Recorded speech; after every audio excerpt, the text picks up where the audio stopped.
എല്ലാ കൂട്ടുകാർക്കും സ്വാഗതം. ഇന്ന് നമ്മൾ ഡിസ്കസ് ചെയ്യുന്നത് ലിപ്പിഡ്സ് എന്ന ചാപ്റ്റർ ആണ്. ഇത് അഡ്വാൻസ്ഡ് ബയോ ഓർഗാനിക് കെമിസ്ട്രി, അതായത് ലൈഫ് സയൻസ് സ്റ്റുഡൻസിനായിട്ടുള്ള കോംപ്ലിമെന്ററി കെമിസ്ട്രി പേപ്പറിനകത്തെ സെക്കൻഡ് ചാപ്റ്റർ ആണ് ലിപ്പിഡ്സ്. അതാണ് ഡിസ്കസ് ചെയ്യുന്നത്. അതിലെ മെയ് 2023 തൊട്ട് മെയ് 2019 വരെയുള്ള വർഷങ്ങളിലെ പ്രീവിയസ് ഇയർ ക്വസ്റ്റ്യൻ പേപ്പേഴ്സ് ആണ് നമ്മൾ ഡിസ്കസ് ചെയ്യുന്നത്. ആദ്യമായിട്ട് പാർട്ട് എയിലെ ക്വസ്റ്റ്യൻസ് 1 മാർക്ക് ക്വസ്റ്റ്യൻസ് ഡിസ്കസ് ചെയ്യാം. What are the merits of hydrogenation of oils and fats? പിന്നെ വാട്ട് ആർ സോപ്സ് കെമിക്കലി? ഇതാണെങ്കിൽ മെയ് 2023 പാർട്ട് എയിലെ ക്വസ്റ്റ്യൻസ് ആണ്. അതിന്റെ ആൻസേഴ്സ് ഇതാണ്. ഫസ്റ്റ് ക്വസ്റ്റ്യന്റെ answer, it increases melting point of fat or oil, പിന്നെ increases resistance to oxidation and flavour deterioration. ഈ 2 point എഴുതി വെച്ചാൽ മതി. പിന്നെ വാട്ട് ആർ സോപ്സ് കെമിക്കലി എന്നുള്ളത് 1 മാർക്ക് സെക്ഷനിൽ ഒരുപാട് റിപ്പീറ്റ് വന്നിട്ടുള്ള ക്വസ്റ്റ്യൻ ആണ്. അത് soaps are sodium or potassium salts of higher fatty acids like oleic acid, palmitic acid or stearic acid. അങ്ങനെ ഒരു ഡെഫിനിഷനും പ്ലസ് ഒരു എക്സാമ്പിൾ, സോഡിയം സ്റ്റീറേറ്റ്, അതിന്റെ കെമിക്കൽ ഫോർമുല ഒരു എക്സാമ്പിൾ ആയിട്ട് എഴുതിയാൽ മതി. പിന്നെ 2022 2 ക്വസ്റ്റ്യൻസ് ആണ്. Give 2 examples of fat, what are soaps chemically. അപ്പം ഈ 2 ചോദ്യത്തിലെ ആദ്യത്തെ ക്വസ്റ്റ്യൻ അടുത്ത സ്ലൈഡിൽ കാണിക്കുന്നുണ്ട്. ഫാറ്റിന്റെ 2 examples butyric acid, palmitic acid എന്ന് കൊടുത്താൽ മതി. അല്ലെ പിന്നെ വേണമെങ്കിൽ ട്രൈസ്റ്റീറിൻ, അങ്ങനെയും നമുക്കൊരു ആൻസർ എഴുതാം. പിന്നെ വാട്ട് ആർ സോപ്സ് കെമിക്കലി എന്നുള്ളത് കഴിഞ്ഞ വർഷം വന്ന ക്വസ്റ്റ്യൻ ആണ്, അപ്പൊ അത് പറയുന്നില്ല. ഇനി അടുത്തതായിട്ട് 2021 ക്വസ്റ്റ്യൻസ് നോക്കാം. അവിടെയും വന്നിട്ടുണ്ട് what are soaps chemically, which are the 3 classes of synthetic detergents. 3 classes of synthetic detergents എന്ന് ചോദിക്കുമ്പോൾ മെയിനായിട്ട് ആ 4 എണ്ണത്തിന്റെയും പേര് എഴുതി വെക്കാം. They are anionic detergents, cationic, non-ionic and zwitter ionic detergents. ഇത് ഇത്ര എഴുതി വെച്ചാൽ മതി.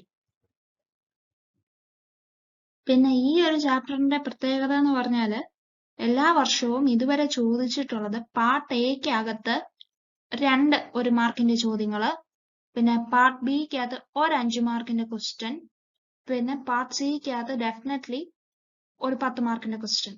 അപ്പൊ മൊത്തത്തില് 10 5 15 പ്ലസ് 2 17 മാർക്സ് ആണ് ഈ ഒരു ചാപ്റ്ററിൽ നമുക്ക് സ്കോർ ചെയ്യാൻ പറ്റുന്നത്. വളരെ ഇമ്പോർട്ടന്റ് ആയിട്ടുള്ള വെയിറ്റേജ് കൂടിയിട്ടുള്ള ഒരു ചാപ്റ്റർ ആണിത്. നാച്ചുറൽ പ്രോഡക്ട്സിന് 7 മാർക്സും ഇതിന് 17 മാർക്സും ആണ് വരുന്നത് ഇതുവരെയുള്ള പാറ്റേൺ അനുസരിച്ചിട്ട്.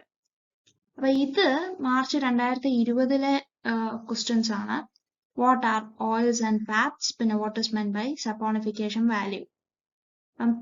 ഈ സപ്പോണിഫിക്കേഷൻ വാല്യൂ എന്നുള്ളത് 1 മാർക്ക് ആയിട്ടും ചോദിക്കാം, പാർട്ട് ബിക്കകത്ത് മൊത്തത്തിൽ ആയിട്ടും ചോദിക്കാം. ഈ ആസിഡ് വാല്യൂ, സപ്പോണിഫിക്കേഷൻ വാല്യൂ, പിന്നെ ഇത് അയഡിൻ വാല്യൂവും എല്ലാം കൂടെ ചേർത്തായിട്ടും ചോദിക്കാം. അപ്പൊ ഇതിന്റെ ആൻസേഴ്സ് അടുത്ത സ്ലൈഡിലുണ്ട്. Oils and fats are the esters of glycerol and fatty acids, അതിന്റെ ഒരു ഡെഫിനിഷൻ പ്ലസ് ഓരോന്നിന്റെ ഒരു എക്സാമ്പിൾ വെച്ചിട്ട്. പിന്നെ വാട്ട് ഇസ് സപ്പോണിഫിക്കേഷൻ വാല്യൂ എന്നുള്ളതും അത് എന്തിനെ ഇൻഡിക്കേറ്റ് ചെയ്യുന്നു എന്നുള്ളതും എഴുതിയാൽ മതി 1 മാർക്സിന്. പിന്നെ ഇതാണ് 2019 പാർട്ട് എയിലെ ക്വസ്റ്റ്യൻസ് 1 മാർക്സിനുള്ളത്. പിന്നെ അതിനകത്ത് വാട്ട് ആർ സോപ്സ് കെമിക്കലി എന്നുള്ള സ്ഥിരം റിപ്പീറ്റ് ക്വസ്റ്റ്യനും വന്നിട്ടുണ്ട്. പിന്നെ ഇത് 2 methods for the extraction of fats and oils, അതും ചോദിച്ചിട്ടുണ്ട്. എക്സ്ട്രാക്ഷൻ ഫോർ ഫാറ്റ്സ് ആൻഡ് ഓയിൽസിന്റെ 3 മെത്തേഡ്സും നമ്മൾ മെൻഷൻ ചെയ്യുന്നത് നല്ലതായിരിക്കും. 2 ചോദിച്ചിട്ടുള്ളൂ എങ്കിൽ പോലും. റെൻഡറിങ് എന്നുള്ളത് ഫാറ്റിന്റെ എക്സ്ട്രാക്ഷന് വേണ്ടിയിട്ടുള്ളതാണ്. പ്രസ്സിങ്ങും സോൾവെന്റ് എക്സ്ട്രാക്ഷനും ഓയിലിന്റെ എക്സ്ട്രാക്ഷന് വേണ്ടിയിട്ടുള്ളതാണ്. അപ്പൊ ഇത് 3 മെൻഷൻ ചെയ്താൽ മതി. ഇനി നമുക്ക് ഈ ലിപ്പിഡ്സ് എന്ന ചാപ്റ്ററിനകത്തുനിന്ന് പാർട്ട് ബി 5 മാർക്സിന്റെ ക്വസ്റ്റ്യൻസ് നോക്കാം. ആദ്യമായിട്ട് 2023 ചോദിച്ചത് what are the important methods to analyse the quality of fats and oils. ഇതും ഒരു റിപ്പീറ്റ് ക്വസ്റ്റ്യൻ ആണ്. വളരെ ഇമ്പോർട്ടന്റ് ആയിട്ടുള്ള ഒരു പോർഷനിൽ നിന്ന് ചോദിക്കുന്ന ക്വസ്റ്റ്യൻ ആണ്. അതിന്റെ ആൻസർ അടുത്ത സ്ലൈഡിലുണ്ട്. ഒന്ന് അതിന്റെ ആസിഡ് വാല്യൂ മെൻഷൻ ചെയ്യണം, പിന്നെ അത് എന്തിനെ ഇൻഡിക്കേറ്റ് ചെയ്യുന്നു എന്ന് പറയണം. സപ്പോണിഫിക്കേഷൻ വാല്യൂവിന്റെ ഡെഫിനിഷൻ, അത് ഹൈ മൊളിക്കുലാർ വെയിറ്റ് ആണോ ലോ മൊളിക്കുലാർ വെയിറ്റ് ആണോ എന്നുള്ളത് ഇൻഡിക്കേറ്റ് ചെയ്യുന്നു എന്നുള്ളൊരു കാര്യം എഴുതണം. പിന്നെ അയഡിൻ വാല്യൂ എന്താണെന്നും എഴുതണം. പിന്നെ അത് ഈ അയഡിൻ വാല്യൂ വെച്ചിട്ട് നമുക്ക് ഒരു ഫാറ്റിനെ അല്ലെങ്കിൽ ഓയിലിനെ ഡ്രൈയിങ്, സെമി ഡ്രൈയിങ് അല്ലെങ്കിൽ നോൺ ഡ്രൈയിങ് ഓയിൽസ് ആയിട്ട് ക്ലാസിഫൈ ചെയ്യാനായിട്ട് ഹെൽപ്പ് ചെയ്യുന്നു എന്നുള്ള കാര്യം ഡെഫിനറ്റ്ലി മെൻഷൻ ചെയ്യണം 5 മാർക്ക് ക്വസ്റ്റ്യനിൽ. അടുത്ത വർഷം ചോദിച്ചത് explain the biological functions of phospholipids and glycolipids. അപ്പൊ ഈ ഒരു ക്വസ്റ്റ്യന് 5 മാർക്സിന്റെ അത്രയും കണ്ടന്റ് വരുത്താനായിട്ട് നമ്മൾ ആദ്യം ഡയറക്റ്റ് ആ ബയോളജിക്കൽ ഫങ്ഷൻസ് മാത്രം എഴുതിയാൽ പോരാ. ഫോസ്ഫോലിപ്പിഡ്സ് എന്താണെന്നൊരു അതിന്റെ ഒരു ഡെഫിനിഷനും, പിന്നെ ഫോസ്ഫോലിപ്പിഡ്സിന്റെ പല functions, for example to maintain the integrity and functioning of the cell membrane by allowing the active transport of materials through it. പിന്നെ അതൊരു ഇമൾസിഫൈങ് ഏജന്റ് ആയിട്ട് ആക്ട് ചെയ്യുന്നു ഇൻ ദ ഫോർമേഷൻ ഓഫ് ലിപ്പോപ്രോട്ടീൻസ്.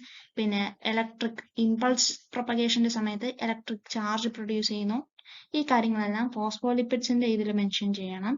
പിന്നെ ഗ്ലൈക്കോലിപ്പിഡ്സ് എന്താന്ന് പറഞ്ഞിട്ട് അതിന്റെ റെക്കഗ്നിഷൻ സൈറ്റ്സ് ആയിട്ടുള്ള ഫങ്ഷൻസ് അതിനെ കുറിച്ചും പറയണം.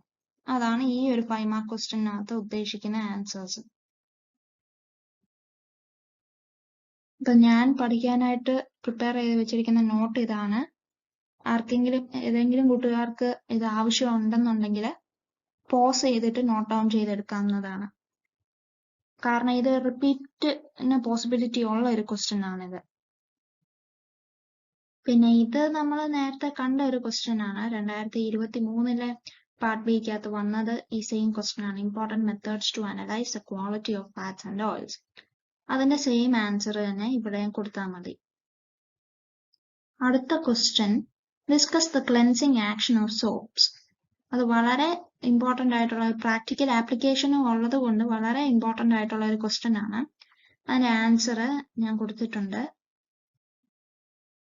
ക്ലെൻസിങ് ആക്ഷൻ ഓഫ് സോപ്പിനകത്ത് ഒരു സോപ്പ് മോളിക്യൂളിന്റെ സ്ട്രക്ചർ എങ്ങനെയാണെന്നും അതിന്റെ ഹൈഡ്രോഫോബിക് ടെയിൽ റീജിയനും ഹൈഡ്രോഫിലിക് ഹെഡ് റീജിയനും എങ്ങനെ നിൽക്കുന്നു എന്നുള്ള കാര്യവും, മിസൽ ഫോർമേഷൻ എങ്ങനെ നടക്കുന്നു, പിന്നെ അതിന്റെ ഒരു മിസലിന്റെ ഡയഗ്രാം, ഇതെല്ലാം ചേർത്തിട്ട് മിസൽസ് എങ്ങനെ വാഷ് ഓഫ് ആകുന്നു, പിന്നെ ഈ സോപ്സ് എന്താണ് ശരിക്കും ചെയ്യുന്നത്, വാട്ടറിന്റെ സർഫസ് ടെൻഷൻ കുറച്ചിട്ട് പിന്നെ ഒരു ഇമൾസിഫൈങ് ഏജന്റ് ആയിട്ട് ആക്ട് ചെയ്യുന്നു എന്നുള്ള കാര്യങ്ങളും എല്ലാം മെൻഷൻ ചെയ്താൽ മതി ഈ ഒരു 5 മാർക്ക് ക്വസ്റ്റ്യന്. ഡെഫിനറ്റ്ലി മിസലിന്റെ ഡയഗ്രാം വരച്ചിരിക്കണം ഈ ഒരു ചോദ്യത്തിന്. ആ ഡയഗ്രത്തിനും ഒരു മാർക്ക് കാണും. ഇത് കഴിഞ്ഞ ആൻസറിന്റെ ഒരു കൺക്ലൂഷൻ പോലെ ഞാൻ കൊടുത്തിട്ടുണ്ടെന്നേ ഉള്ളൂ. ഇനി അടുത്ത ക്വസ്റ്റ്യൻ നോക്കാം. What are the different types of soaps? അത് ഹാർഡ് സോപ്സും സോഫ്റ്റ് സോപ്സും എന്താണ്, അതിന്റെ ഡിഫറൻസ് എന്താണെന്നും മെൻഷൻ ചെയ്താൽ മതി. അപ്പൊ ഇതാണ് ടൈപ്സ് ഓഫ് സോപ്സിന്റെ ആൻസർ. ഹാർഡ് സോപ്സ് എന്താന്നുള്ളതും അതിന്റെ ഡീറ്റെയിൽസും, പിന്നെ സോഫ്റ്റ് സോപ്സ് അല്ലെങ്കിൽ ടോയ്ലറ്റ് സോപ്സ് അത് അതിന്റെ മേന്മ എന്താണെന്നും ഒക്കെ എഴുതിയിട്ടുണ്ട് ഇവിടെ. ഇനി നമുക്ക് ലിപ്പിഡ്സ് എന്ന ചാപ്റ്ററിനകത്ത് പാർട്ട് സി ക്വസ്റ്റ്യൻസ് നോക്കാം. അതിൽ ആദ്യമായിട്ട് what are synthetic detergents, how are they classified, what are the difference between soaps and detergents. ഈ ഒരു ക്വസ്റ്റ്യൻ 2023, 2022 പിന്നെ 2019 ഈ 3 വർഷങ്ങളിലും റിപ്പീറ്റ് ചോദിച്ചിരിക്കുന്ന ഒരു ക്വസ്റ്റ്യൻ ആണിത്. അപ്പൊ ഇതിന്റെ ആൻസർ ഞാൻ പ്രിപ്പയർ ചെയ്ത് വെച്ചിട്ടുണ്ട്. അത് അടുത്ത സ്ലൈഡിൽ നമുക്ക് നോക്കാം. ഞാൻ ഇവിടെ സിന്തറ്റിക് ഡിറ്റർജൻസിന്റെ ഒരു ഡെഫിനിഷനും പിന്നെ അതിന്റെ classification, anionic detergent, cationic detergent, non ionic detergents, zwitterionic അല്ലെങ്കിൽ ആംഫോട്ടറിക് ഡിറ്റർജൻസ്, ഇത് ഓരോ സബ് ഹെഡിങ്സ് ആയിട്ട് കൊടുത്തിട്ട് അതിന്റെ ഡെഫിനിഷനും പ്ലസ് ഒരു എക്സാമ്പിളിന്റെ കറക്റ്റ് കെമിക്കൽ ഫോർമുലയിൽ എഴുതേണ്ടത് വളരെ നിർബന്ധമാണ്. കാരണം അതിനും മാർക്ക് കാണും. ആനയോണിക് ഡിറ്റർജന്റിന്റെ എക്സാമ്പിൾ സോഡിയം ലോറൈഡ് സൾഫേറ്റ്, അതുപോലെ ബാക്കി 3 എണ്ണത്തിന്റെയും മെൻഷൻ ചെയ്യണം.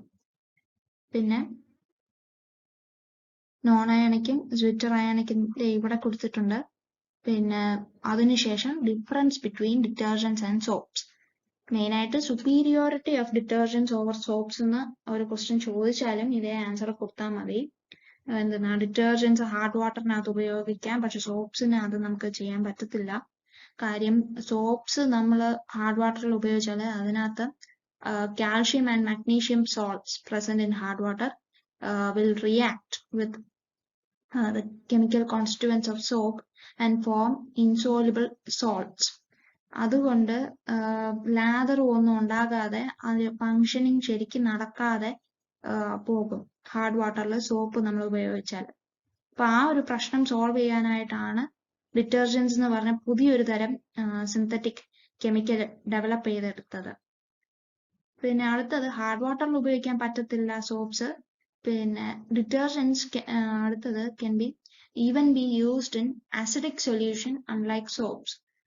കാരണം സോപ്സ് acidic സൊല്യൂഷനകത്ത് ഉപയോഗിച്ചാൽ അതിന്റെ കെമിക്കൽ കോൺസ്റ്റിറ്റ്യുവൻസ് ബ്രേക്ക് ഡൗൺ ചെയ്തിട്ട് ഹാംഫുൾ ആയിട്ടുള്ള ഫ്രീ കാർബോക്സിലിക് ആസിഡ്സ് ഒക്കെ ഫോം ചെയ്യും. പിന്നെ detergents are more soluble in water, they have more cleaning capacity. ഇതൊക്കെ superiority of detergents over soap ന്റെ പോയിന്റ്സ് ആണ്. പിന്നെ ആകെക്കൂടെ ഡിറ്റർജൻസിന് ഒരു ഡ്രോബാക്കേ ഉള്ളൂ. കാര്യം അത് നോൺ ബയോഡിഗ്രേഡബിൾ ആണ്. കാരണം അത് പെട്രോളിയം പ്രോഡക്ട്സിൽ നിന്നൊക്കെ ആയിരിക്കും അത് ആർട്ടിഫിഷ്യലി സിന്തസൈസ് ചെയ്യുന്നത്. അതേസമയം soaps which are manufactured from naturally occurring fats and oils, they are biodegradable. Soaps biodegradable ആണ്, എന്നാൽ ഡിറ്റർജൻസ് നോൺ ബയോഡിഗ്രേഡബിൾ ആണ്. അപ്പൊ ഈ ഒരു ക്വസ്റ്റ്യന്റെ ഈ ഒരു ഓൾമോസ്റ്റ് ഷുവർ റിപ്പീറ്റ് ആയിട്ടുള്ള ക്വസ്റ്റ്യന്റെ ആൻസർ ഇത്ര എഴുതിയാൽ മതി. ഇത് സെയിം ക്വസ്റ്റ്യൻ 2022 റിപ്പീറ്റ് വന്നതാണ്. അതിന്റെ അടുത്ത വർഷം ചോദിച്ച question briefly explain the classification of lipids with suitable examples. അത് ആദ്യം ഇതുപോലെ ഒരു ചാർട്ട് ഫോമില് അതിന്റെ ഒരു ഔട്ട്ലൈൻ ക്ലാസിഫിക്കേഷൻ കൊടുത്തിട്ട് പിന്നെ സിമ്പിൾ ലിപ്പിഡ്സിനെ പറ്റി കുറച്ച് പോയിന്റ്സ്, അതിന്റെ ഡെഫിനിഷൻ, പിന്നെ അതിന്റെ ഫർദർ ക്ലാസിഫിക്കേഷൻ, പിന്നെ കോമ്പൗണ്ട് ലിപ്പിഡ്സ്, അതേ പാറ്റേണിൽ ഡിറൈവ്ഡ് ലിപ്പിഡ്സ് ഇവിടെ കൊടുത്തിരിക്കുന്ന പോലെ അത്രയും എഴുതി വെച്ചാൽ മതി 10 മാർക്സിന്റെ ക്വസ്റ്റ്യന്. പിന്നെ explain the environmental aspects of soaps and detergents. അത് മെയിൻ ആയിട്ട് സോപ്സ് എന്താന്ന് ഡെഫിനിഷൻ കൊടുത്തിട്ട് സോപ്സ് ബയോഡിഗ്രേഡബിൾ ആണ്, അതുകൊണ്ട് എൻവയൺമെന്റ് ഫ്രണ്ട്ലി ആണ് എന്നൊക്കെ മെൻഷൻ ചെയ്യണം. പിന്നെ അതിന്റെ എക്കണോമിക് ആസ്പെക്റ്റിൽ കൂടെ നോക്കിയാൽ അത്ര ഫീസിബിൾ അല്ല സോപ്പ്, അതുകൊണ്ട് ഡിറ്റർജൻസ് ഡെവലപ്പ് ചെയ്തു. പക്ഷെ ഈ ഡിറ്റർജൻസ് ഡെവലപ്പ് ചെയ്ത ഡിറ്റർജൻസ് നോൺ ബയോഡിഗ്രേഡബിൾ ആണ് എന്ന കാര്യങ്ങൾ കുറച്ച് പോയിന്റ്സ് ആയിട്ട് മെൻഷൻ ചെയ്യണം.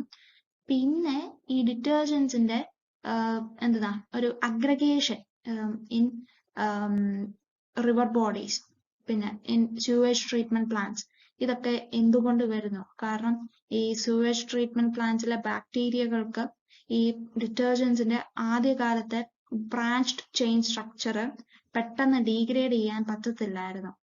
ആ ഒരു റീസൺ കൊണ്ടായിരുന്നു ഈ അക്യൂമുലേഷൻ നടന്നിരുന്നത്, അല്ലെങ്കിൽ സബ്സ് ഫോർമേഷൻ നടന്നിരുന്നത് എന്ന് പറയണം. എന്നിട്ട് ഈ ഒരു പ്രോബ്ലത്തെ മറികടക്കാനായിട്ട് കുറച്ചൊരു സിംപ്ലർ സ്ട്രക്ചറുള്ള ലീനിയർ ആൽക്കൈൽ സൾഫനൈഡ്സ് എന്ന് പറഞ്ഞ LAS ഡിറ്റർജൻസ് കൊണ്ടുവന്നു. അത് പ്രാബല്യത്തിൽ കൊണ്ടുവന്നു എന്നുള്ള കാര്യം മെൻഷൻ ചെയ്താൽ മതി. അതിന്റെ നോട്ട് ഞാൻ 2 സ്ലൈഡിലായിട്ട് ഇവിടെ കൊടുത്തിട്ടുണ്ട്. അത് കൂട്ടുകാർക്ക് വേണമെന്നുണ്ടെങ്കിൽ പോസ് ചെയ്തിട്ട് നോട്ട് ചെയ്യാവുന്നതാണ്. ഈ ഒരു സ്ലൈഡിലും അതിന്റെ ബാക്കി പോയിന്റ്സ് ഉണ്ട്. പിന്നെ ഈ വന്ന കാലത്ത് due to the advent of the new type of detergents the threat of pollution of ground water supply was removed. അങ്ങനെ എഴുതിയിട്ട് ഒരു കൺക്ലൂഷനും കൂടെ കൊടുത്താൽ മതി, ഈ ഒരു ആൻസർ കംപ്ലീറ്റ് ആവും. പിന്നെ ഇത് 2019 റിപ്പീറ്റ് വന്ന question, what are synthetic detergents, how are they classified, what are the differences between soaps and detergents. ഇതിന്റെ ആൻസർ നേരത്തെ ഡിസ്കസ് ചെയ്തിരുന്നു. അപ്പം ഇത്രയുമാണ് ലിപ്പിഡ്സ് എന്ന ചാപ്റ്ററിനകത്തു നിന്നുള്ള പാർട്ട് സി ക്വസ്റ്റ്യൻസ് ഇതുവരെ വന്നിട്ടുള്ളവ. അങ്ങനെ നമ്മൾ ലിപ്പിഡ്സ് എന്ന ചാപ്റ്ററിനകത്തെ previous year questions from the year 2019 to 2023 എല്ലാം ഡിസ്കസ് ചെയ്ത് കഴിഞ്ഞു. കൂട്ടുകാർക്ക് എന്തെങ്കിലും ഡൗട്ട്സ് ഉണ്ടെങ്കിൽ എന്നെ കൊണ്ട് സോൾവ് ചെയ്യാൻ പറ്റുന്നതാണെങ്കിൽ ഞാൻ പറഞ്ഞു തരാം. എന്തെങ്കിലും ഡൗട്ട്സ് ഉണ്ടെങ്കിൽ കമന്റ് ബോക്സിൽ ചോദിച്ചാൽ മതി. എന്തെങ്കിലും കറക്ഷൻസ് ഉണ്ടെങ്കിലും ഒന്ന് പറഞ്ഞാൽ മതി. Thank you and best wishes.